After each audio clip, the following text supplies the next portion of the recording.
এটা একটা ছাদের কাজ করা হয়েছে আপনার 4-8 টাইলস দিয়ে। আর এইখানে চারিকল ড্রেনিং করা হয়েছে যাতে পানিগুলো এসে ড্রেনিংয়ে পড়বে, ড্রেনিং থেকে ভিতর দিয়ে তারপরে ইতে যাবে আর কি। তবে দেখতে খুবই ভালো, পানি পড়ার সাথে সাথে চলে যায়। এটা আপনি না দেখাইলে আপনি বুঝতে পারবেন না বৃষ্টির সময়। এই সাইডে বসার জায়গা, আর গাছগাছালি তো আছেই অনেক, এই যে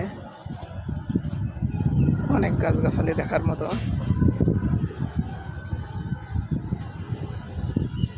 আর এই যে সবগুলো টাইসের কোনা দিয়ে আপনার ড্রেনিং করা।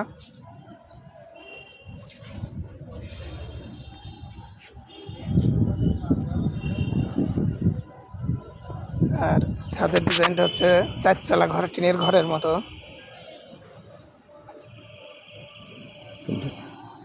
ছাদের ডিজাইন 4 চালা টিনের ঘরের মতো। এটা খুব সুন্দর। হ্যাঁ, এখানে ফুলের গাছ মাছ এটাও তো অনেক সুন্দর লাগতেছে। এটা তো নতুন লাগাইছে সেটা না? হ্যাঁ, এটা সাদা।